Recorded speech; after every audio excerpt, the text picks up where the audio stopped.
복되고 귀한 날 금요 기도회로 영광을 올리는 여러분의 마음속에 복음의 비밀과 성령의 역사가 함께 하시기를 축복합니다. 말씀의 제목 같이 나눕니다. 나의 곁에 계신 주님. 나의 곁에 계신 주님. 아멘.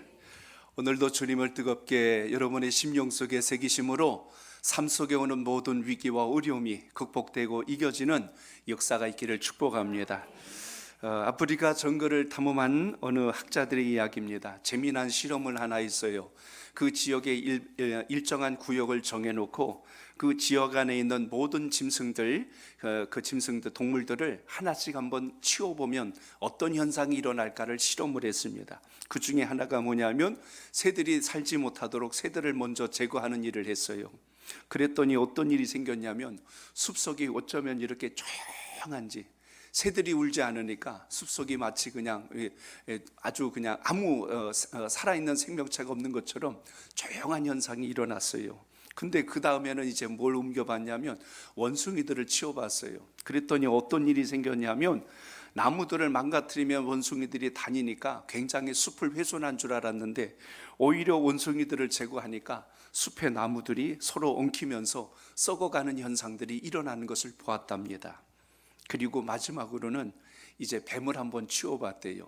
그러니까 징그러운 뱀 치워버리면 굉장히 깨끗해지고 정결해질 줄 알았는데 이걸 치우니까 어떤 일이 생겼냐면 천적들이 없어진 쥐떼들이 갑자기 더 숫자가 늘어나면서 사방이 말도 못하게 이 막 오염되기 시작하면서 해충과 벌레들을 없애지 못하는 상황까지 연결되니까 나중에는 숲이 병들어가는 현상을 보았답니다.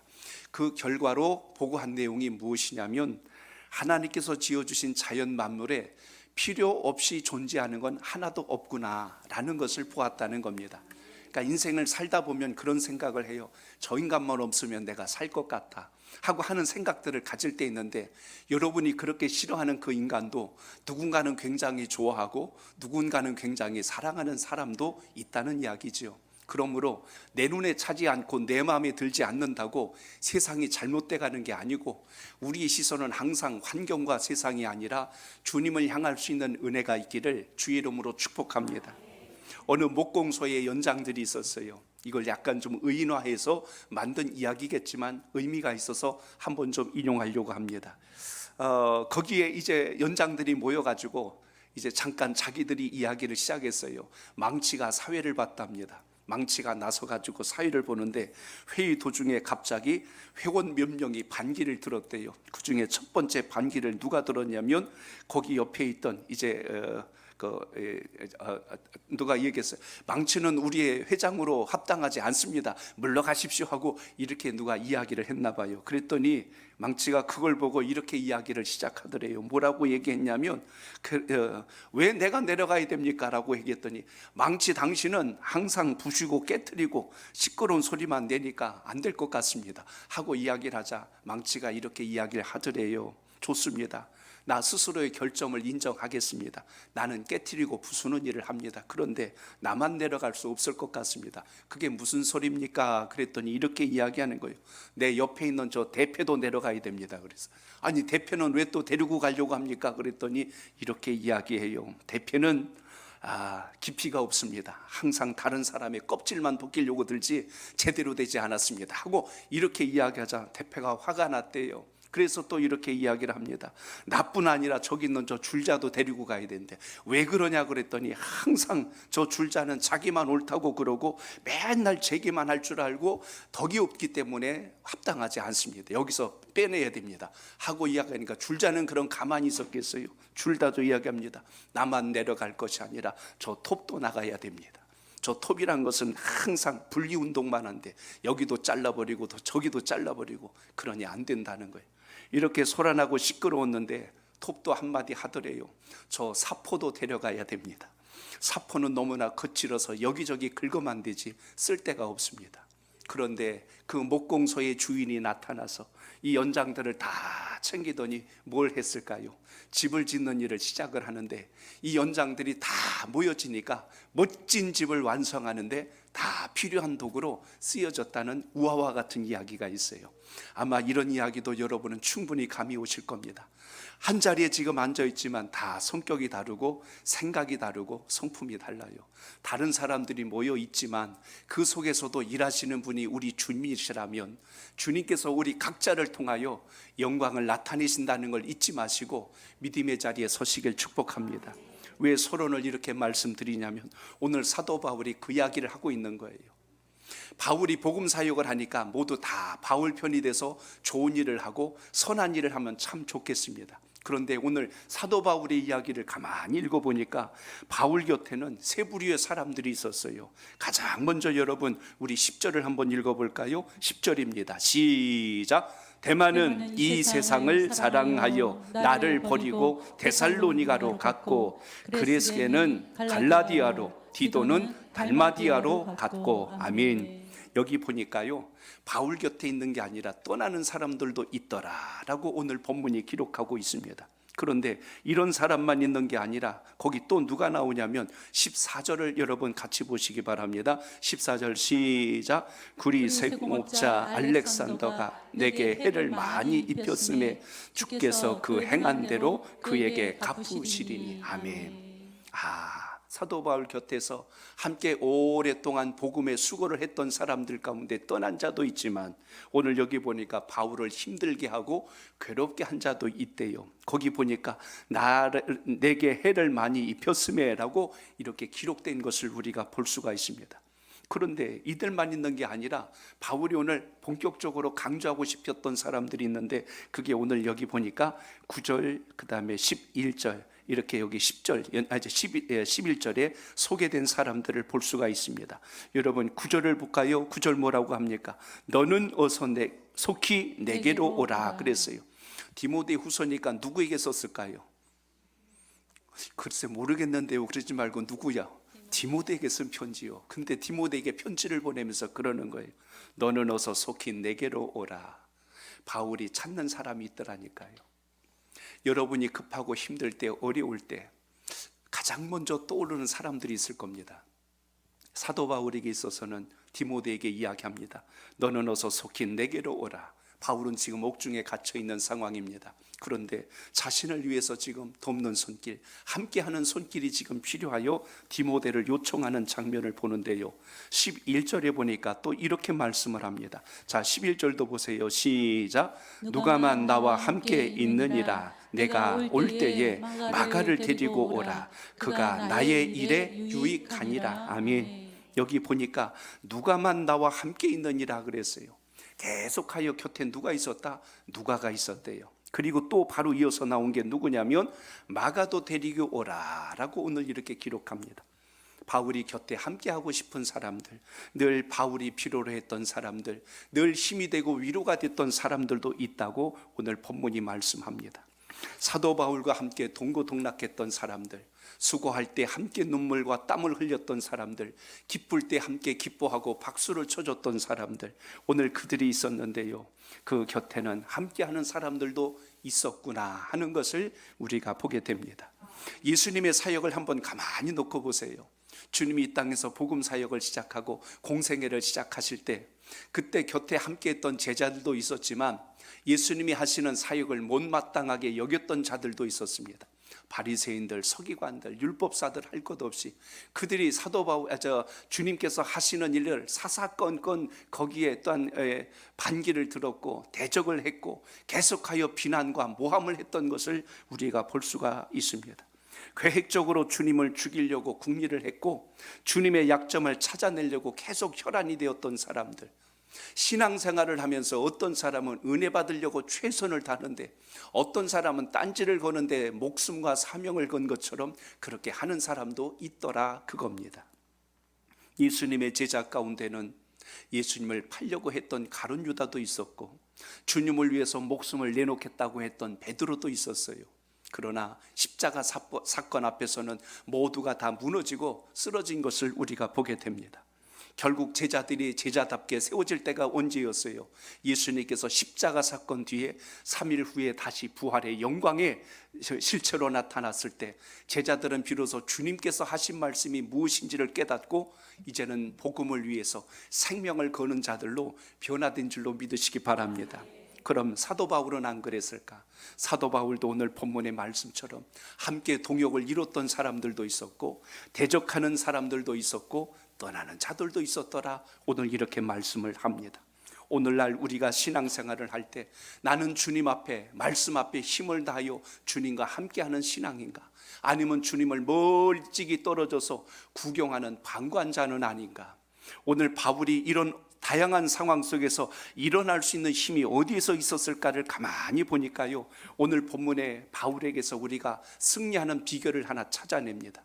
바울은 사람을 의지한 것이 아니라 17절에 보니까 아주 중요한 말씀이 하나 등장합니다. 자, 17절의 앞부분을 한번 읽어보겠습니다. 17절이에요. 시작. 주께서 내 곁에 서서 나에게 힘을 주심은 나로 말미암아 선포된 말씀이 온전히 전파되어 모든 이방인이 듣게 하려 하심이니. 아멘. 끝까지 봅니다.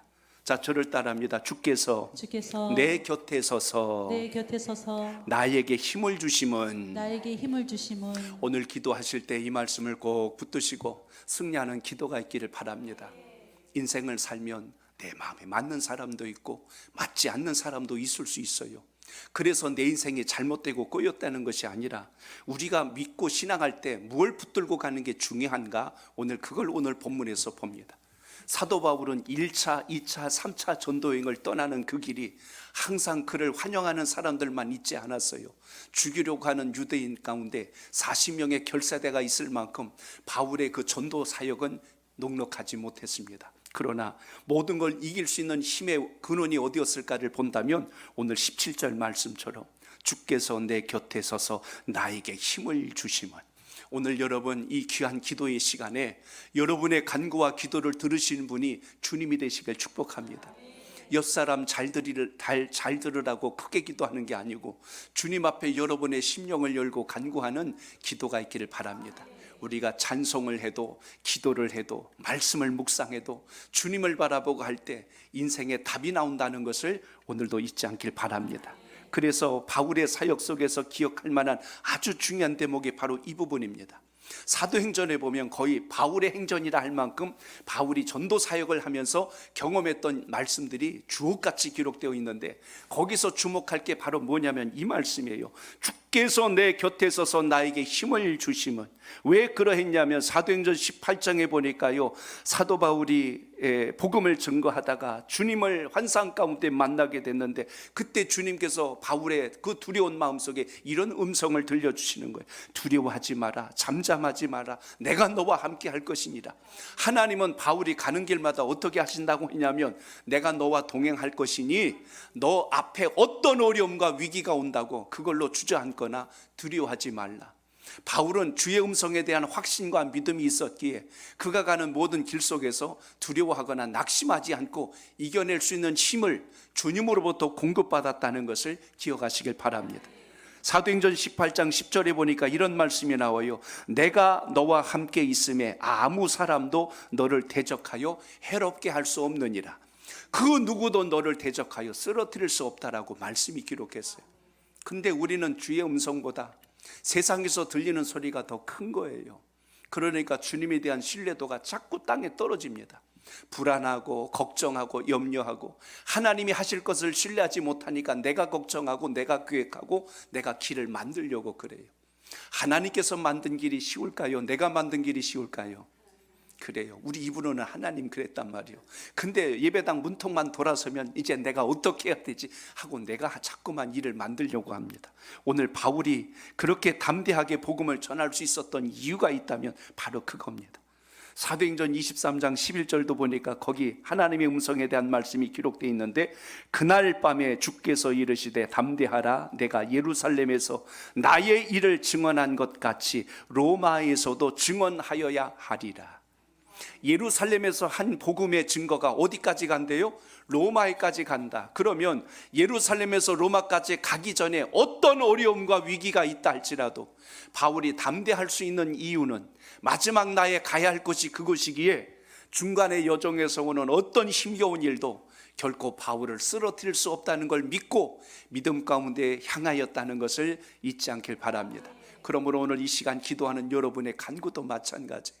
하나님께서 여러분을 통하여 무엇을 하시려고 하는가, 이걸 붙드는 능력이 중요한데 우린 그 음성은 온데간데 없고 내가 해야 할 것이 무엇인가만 가지고 고민에 빠져 있다면 주님이 보여주신 길로 가지 못하고 있다는 이야기입니다. 그렇기 때문에 항상 우리의 마음과 중심 속에 주의 역사를 바라볼 수 있는 믿음의 안목이 오늘도 살아있기를 바랍니다. 오늘 사도 바울이 어려움 중에서 힘겨울 때도 항상 기억했던 것은 누가 내 곁에 있는가, 누가 내 곁에 없는가가 아니라 여호와 하나님의 은혜로 주께서 내 곁에 서서 나에게 힘을 주심을, 오늘도 주님께서 주신 힘으로 기도할 수 있길 바랍니다. 그게 믿음의 사람의 징표지 기분 따라 감정 따라 한다고 해서 그게 진정한 능력은 아니라는 것입니다. 사람들이 바울 곁을 떠났을 때, 바울이 어려운 상황에 놓였을 때도 가까이 다가서신 분이 오직 주님의 은혜요 역사였다는 걸 생각하기 때문에 어떤 최악의 상황에서도 바울은 핑계하지 않아요. 변명하지 않았다는 것입니다. 오늘 여러분의 기도와 간구 속에 이 주님을 붙든 기도가 있기를 바랍니다.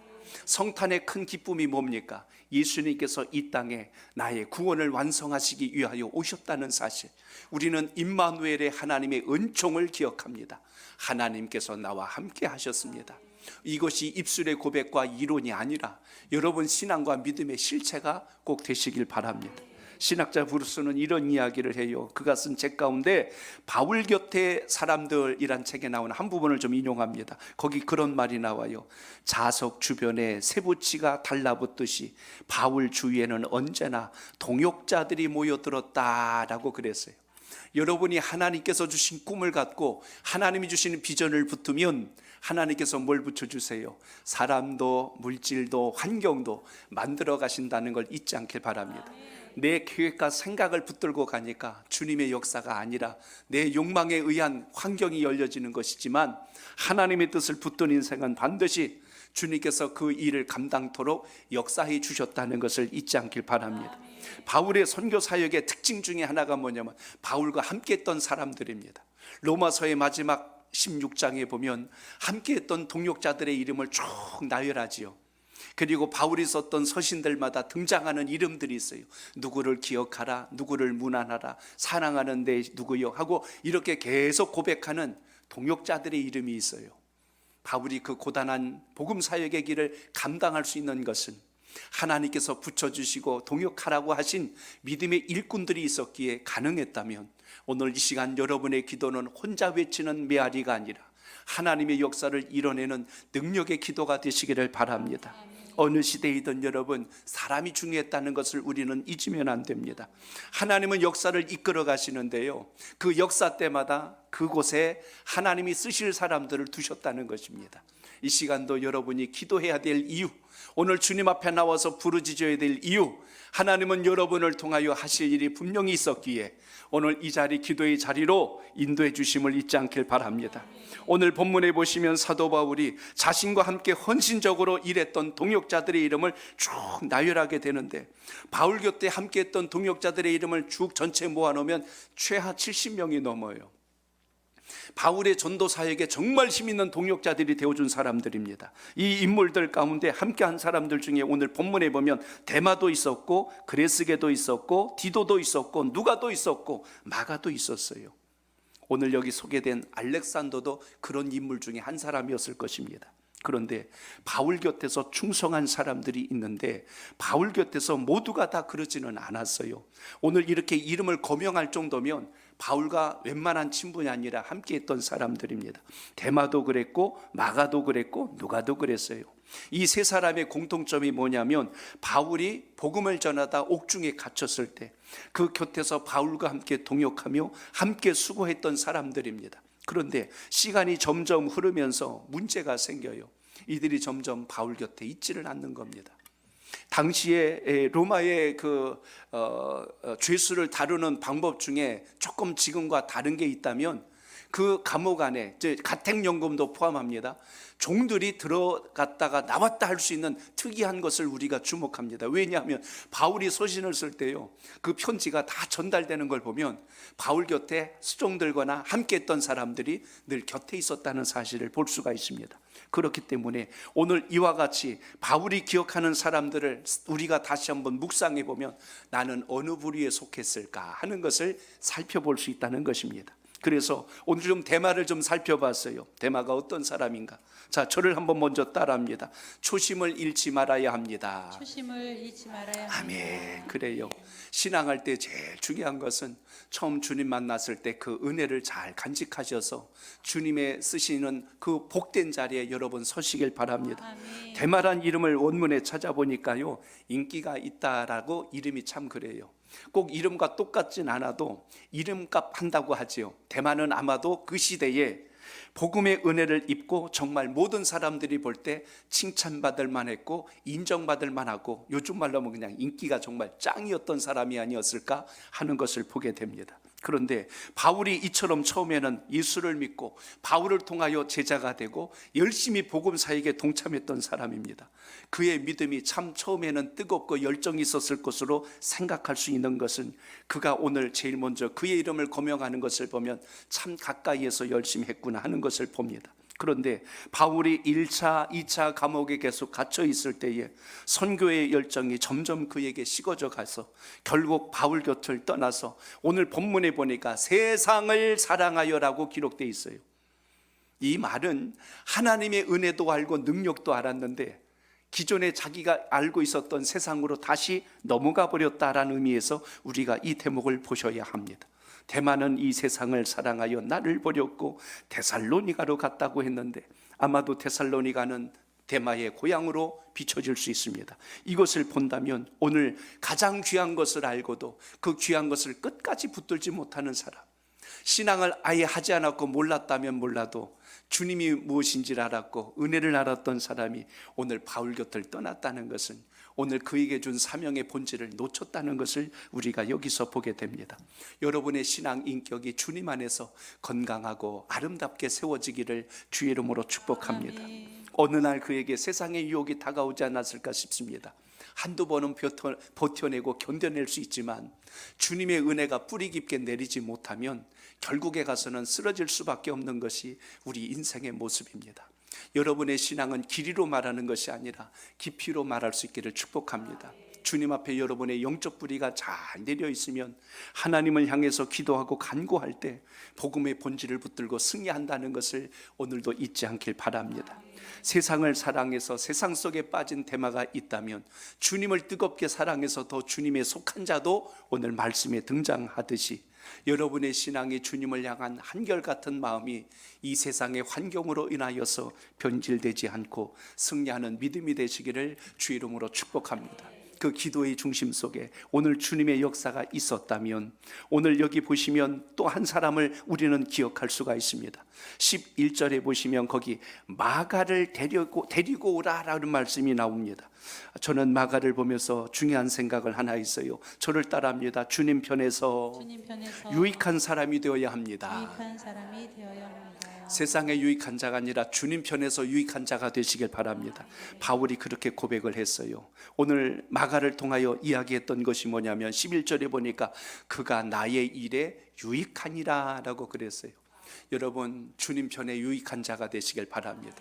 주님을 근심하게 하는 자가 되지 말고 주님 앞에서 하나님 앞에서 유익한 자가 되시길 바랍니다. 딱 떠올리면 기분이 좋아지고 상쾌해야 되는데 유쾌, 상쾌, 통쾌해야 되는데 근심, 염려, 걱정이 제일 먼저 떠오른다면 이건 심각하잖아요. 오늘 기도할 때 여러분 주님 앞에 물어보세요. 주님, 저는 주님께 유쾌한 자입니까? 아니면 주님께 근심입니까? 오늘 하나님 주신 은혜가 여러분 속에 살아있길 바랍니다. 마가라는 이름은 로마식 이름이고 유대식 이름은 히브리식 이름은 그는 요한입니다. 그래서 오늘 이 마가라는 이름이 등장할 때 마가 요한이라는 이름이 같이 쓰여질 때가 있습니다. 그러면 마가 요한이 어떤 사람이에요? 사도행전을 통해서 보시면 처음 1차 전도여행 때 사도 바울과 함께 그 일을 떠났던 사람입니다. 그런데 1차 전도행을 하다가 중간에 너무 힘이 들어서 멈춘 사람이 또 마가 아닙니까? 그런데 이것 때문에 나중에 가서 바나바하고 사도 바울하고 2차 전도행을 떠날 때 참 이것이 어떻게 보면 둘의 관계를 단절할 만한 갈등의 요소가 됐던 것도 우리가 보게 됩니다. 이름 자체는 참 예뻐요. 마가란 이름의 뜻은 예의가 바르다라는 뜻을 가지고 있어요. 참 어떻게 보면 참 신사적이고 참 예의 바른 인물인 것을 볼 수가 있습니다. 마가복음 14장에 보면 예수님이 체포되셨을 때 거기 마가에 대한 기록이 살짝 나옵니다. 벗은 몸에 혼니부를 두르고 쫓겨가다가 잡히게 되니라는 말씀이 거기 기록되어 있어요. 그러니까 처음에는 주님이 붙들리실 때는 두려워서 도망가고 피했던 자인데 나중에 여러분 사도행전에 보시면 마가가 자기 집을 뭐로 내놔요? 기도 초소로 내놓는 걸 보게 됩니다. 그리고 나중에 부활하신 주님의 사역을 가지고 더 힘있게 쓰임받는 그 역사를 우리가 봅니다. 나중에 베드로를 통하여서 주님의 사역에 대한 소식을 다 듣고 그걸 복음서로 기록해 나가는 아주 중요한 인물이 되는데 사복음서 중에 가장 먼저 기록된 말씀이 마가복음입니다. 마가가 쓴 서신을 중심으로 해서 마태도 누가도 그렇지 주님께서 그때 그거 하셨지 그래서 그걸 자세하게 풀어서 설명하도록 이렇게 정리된 것을 봅니다. 마가는 아주 엑기스와 같이 16장으로 복음서를 딱 기록했는데 마태도 그랬고 누가도 그랬고 그 복음서를 펼쳐서 훨씬 더 많은 내용들을 담아서 기록해 나간 걸 볼 수가 있습니다. 훗날 마가는 이렇게 하나님의 은혜를 입은 것에 대해서 힘을 다하여 열정을 다한 걸 보면 오늘 마가가 기록하지 않습니다. 마가에 대해서 말씀하고 있잖아요. 그가 나의 일에 유익하니라. 오늘 여러분의 신앙 속에 이와 같이 아름다운 유익함이 살아있는 기도의 사람 되시기를 축복합니다. 그러므로 오늘도 우리 삶 속에 잃어버려서는 안 되는 게 있어요. 주님을 향한 복음의 열정과 헌신이 날마다 깨어있기를 바랍니다.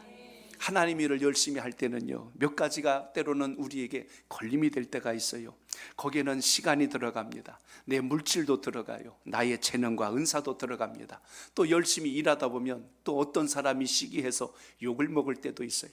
이것저것 귀찮다고 다 놔버리면 하나님 일 못합니다. 오늘 다시 주님의 일을 할 때 우리 마음속에 갖춰야 될 덕목이 있다면 바울과 같은 심정이 필요한데 주께서 내 곁에 서서 나에게 힘을 주심은 주님의 힘을 의지하여서 하나님의 복된 일을 감당하는 우리 모두가 되시길 축복합니다. 주일 예배 하나 간신히 턱걸이 하듯이 드려놓고 내가 아주 그냥 예배 드리고 너무 힘들어서 이게 헌신이 아니잖아요. 이거는 당연히 우리가 해야 될 신앙의 본질이고 주님이 여러분에게 맡겨주신 그 귀한 일들 하나님 앞에 최선을 다하여서 충성할 때 그것이 열매가 되고 상급이 됨을 잊지 말고 힘을 다할 수 있길 바랍니다. 그러니까 예배 전에 우리 이제 신년부터 우리 일부 시온 찬양 성가대가 그걸 준비한다고 아까 막 연습하는 걸 이렇게 좀 지나가다 봤습니다. 참 이렇게 자원하고 헌신하는 분들이 계셔서 얼마나 참 감사한지 몰라요. 어느 분이 그랬어요. 이거 좀 다 모일 수 있을까요? 그런데 아니 모일 수 있을까요가 아니라 진짜 모여지잖아요. 함께 마음을 같이 하고 뜻을 같이 하니까 이루지 못할 게 뭐가 있겠어요. 이름처럼 시온의 영광을 이룰 수 있는 멋진 우리 성가대가 되기를 축복합니다. 그래서 주님 앞에 우리의 시간과 몸과 마음과 물질을 드릴 수 있다는 게 복되다는 걸 잊지 마시고 쓰임받을 때가 가장 귀하다는 것을 잊지 말고 여러분의 삶 속에 아름답게 세워지길 축복합니다. 옆에 계신 분하고 인사합니다. 있을 때 잘합시다. 시작. 아멘. 그래요. 하나님의 사람은 주님이 부르실 때가 기회다. 이 다음에요 제가 금식기도 작정기도 철야기도 1년만 해보고요 그런 말 하지 말고 하나님이 찾고 계실 때 주님 제가 여기 있나이다. 한번 따라합니다. 주여 제가 여기 있나이다. 이렇게 여러분 하나님 앞에 세움받기를 바랍니다. 바울을 보세요. 그 곁에 있는 모든 사람이 어찌 되었던 그거의 영향이 아니었어요. 주께서 내 곁에 서서 나에게 힘을 주심은 오늘 이 힘을 주시는 주님 안에서 믿음의 영광이 살아있기를 바랍니다. 그런데 오늘 여기 유달리 눈에 들어오는 사람이 한 사람이 있습니다. 그게 바로 누구냐면 누가예요. 누가예요. 오늘 여러분 저를 따라합니다. 주 안에서 빛나는 인생이 됩시다. 아멘. 오늘 말씀 속에 보면 주 안에서 빛나는 신앙을 가졌던 한 사람을 오늘 소개합니다. 오늘 그가 오늘 11절에 보니까 누가만 나와 함께 있느니라 그랬어요. 누가만 나와 함께 있느니라. 다른 사람들은 다 어찌 될지라도 그가 내 곁에서 나를 돌보고 나와 함께 교제를 나누었느니라라고 이렇게 기록된 것을 보게 됩니다. 누가란 이름도 참 예쁩니다. 빛이 난다라는 뜻을 가지고 있어요. 그 이름 속에는 빛을 낸다라는 의미가 가지고 있습니다. 오늘 여러분의 신앙 속에 주님의 영광의 빛이 날마다 살아있기를 바랍니다. 태어날 때부터 그의 삶 속에는 주님의 은혜에 대한 깊은 감동이 항상 깨어 있어서 사도 바울과 복음 사역을 잘 감당했던 동역자가 된 것을 볼 수가 있지요. 복음서에 누가가 누가복음을 기록하고 사도행전을 또 기록하지 않습니까? 그의 서신을 보면 이방을 향하여 주님의 은혜가 얼마나 큰지를 잘 증명해 주었습니다. 특히 당시에 누가는 의사로서의 위치에서 자신의 일을 감당했어요. 요즘도 의사 그러면 여러분 거의 이제 뭐예요? 야, 저 사람은 이제 돈방석에 앉았다 할 만큼 그렇습니다. 조금 의사분들이 요새 조금 막 말도 나오고 시끄럽기도 하지만 사실 당시에도 그 정도 위치라면 사람들로부터 인정받고 칭찬받고 존경받을 만한 사람입니다. 그런데 흔히 하는 말로 그는 편안한 길을 간 게 아니라 복음을 위해서 고난의 길을 선택했습니다. 그래서 누구와 같이 했어요? 사도 바울과 같이 하는 거예요. 여러분, 바울과 같이 있어봤자 어려운 일 당하고 힘든 일 만나고 애매한 고난이 항상 곁에 있는 것을 보게 됩니다. 바울을 따라다녔던 신라를 생각해 보세요. 바울이 붙들리니까 덩달아 붙들려가지고 감옥에 들어가고 바울이 매질을 당하니까 곁에 있다가 같이 매질을 당하는 거예요. 마가도 처음에는 그 1차 전도행을 떠났다가 환난과 역경과 시련이 계속 밀려오는 걸 보고 두려운 마음이 생겨서 처음에는 그냥 도망쳐 버렸어요. 사도 바울은 저 마가는 안 되겠다 하고 그를 제해버렸죠. 바나바가 다시 2차로 떠날 때 데리고 가려고 하자 그는 안 된다고 완강하게 거절하다가 결국 바나바와 바울은 각자의 사역의 길을 반대로 향하는 것을 우리가 봅니다. 그런데 오늘 여기서 보면 마가를 찾는 이유가 뭘까요? 이제 그에 대해서 용서와 관용과 사랑의 마음을 사도 바울이 갖고 그를 곁에 함께하고 싶어하는 그 마음을 우리가 오늘 말씀에서 살펴봅니다.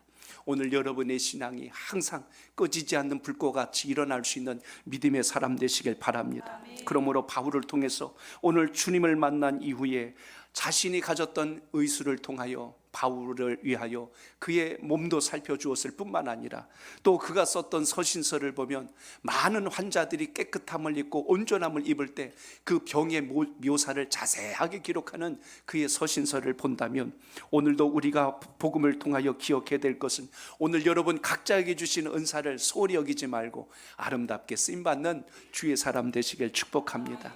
그래서 믿음의 사람은 어떤 사람이다? 오늘 여기 17절 말씀처럼 주께서 내 곁에 서서 나에게 힘을 주심은, 오늘 이 말씀을 꼭 기억하시면서 여러분에게 주신 하나님의 능력이 소멸되지 않고 승리하는 기도가 있기를 축복합니다. 운이 흐린 사람들끼리 하는 그런 말이 있어요. 나를 배신해서, 나를 배반해서 하고 이렇게 이야기합니다. 배반이란 말의 원뜻을 살펴보니까요, 떨어져 나간다, 돌아섰다, 부인한다는 뜻을 가지고 있어요. 그런데 오늘 이런 모든 것 뒤에 오늘 바울의 모습을 보니까요, 바울이 정말 흔들리지 않았은 가장 귀중했던 것은 자신과 함께 했던 분이 누구라고요? 주님이라고 표현했는데 제가 원문에 이걸 보고 참 아주 은혜가 됐어요. 주께서 내 곁에 서서라는 말의 원의미가 이런 뜻이 됩니다. 주께서 내 옆에 그 위치를 정하였다, 이런 뜻입니다. 주님께서 내 곁에서 위치를 딱 잡고 흔들리지 않았대요. 사람은 흔들릴 수 있는데 누구는 흔들리지 않아요? 주님은 흔들리지 않아요. 내가 흔들어 놓고 주님이 흔들렸대. 절대로 주님은 그런 분 아니라는 것을 우리가 이 대목에서 보셔야 합니다. 아, 그렇구나. 주께서 내 곁에 계시는데 잠깐 계시다가 떠난 게 아니고 그 주님은 영원토록 내 곁에서 나와 함께 하시는 분이로구나. 오늘 그 주님을 붙들고 기도하시길 바랍니다. 예배당에서 기도 끝나고 나가면 주님 다음 주에 뵙겠습니다가 아니라 그 주님은 지금 여러분과 끝까지 동행하시는 분이란 걸 믿고 소망 중에 기도하시기를 바랍니다. 내 곁에 누가 머무느냐는 정말 중요해요. 신앙과 인생에 있어서 철칙 변하지 말아야 될 것, 주님에 대한 기준이 요동하지 않는다면 어떤 시련이 와도 어려움이 와도 이겨낼 수 있다는 걸 잊지 마시고, 이제 올해 얼마 남지 않는 이 마지막 후반기를 통하여 올 한 해 주님과 동행하며 오셨는지, 아니면 여러분 혼자 급해서 여기까지 달려왔는지, 오늘 주님과 동행하셔서 아버지의 영광이 여러분의 삶 속에 함께 하시길 바랍니다. 오늘 17절이 중요한 이유가 있습니다. 바울은 오늘 주님께서 내 곁에서 힘이 된다고 했는데 그 힘이 된다는 이유를 두 가지를 밝혔습니다. 그 중에 첫째가 뭐냐면 거기 17절 후반절에 그런 말씀이 나오죠. 거기 보니까 이렇게 이야기합니다. 모든 이방인이 듣게 하려 하심이니 내가 사자의 입에서 건짐을 받았느니라. 그리고 나와서 18절에 말씀합니다. 주께서 나를 모든 악한 일에서 건져내시고 뭐 하셨대요? 악한 것에서 나를 건져주셨다라고 오늘 말씀하는 것을 봅니다. 주님께서 내 곁에 계셔서 나에게는 힘을 주실 뿐만 아니라 거기 보니까 복음을 온전히 전파하도록 능력을 주셨더라. 그러니까 주님이 같이 계셔서 두 가지 힘을 여러분에게 이미 주신 겁니다. 하나는 여러분을 강건하게 하신다는 걸 잊지 않길 바랍니다. 아, 그렇구나. 주님이 나와 함께 하시기 때문에 강한 거지 내가 잘나고 똑똑해서 된 게 아니로구나. 이걸 먼저 기억하셔야 되고요. 그리고 주님께서 같이 계신 이유는 여러분의 삶을 통하여 복음이 전파되고 증거되도록 우리를 붙들어 주셨다는 걸 잊지 마시고 이 믿음 속에서 승리하는 기도가 여러분 삶 속에 살아있기를 바랍니다.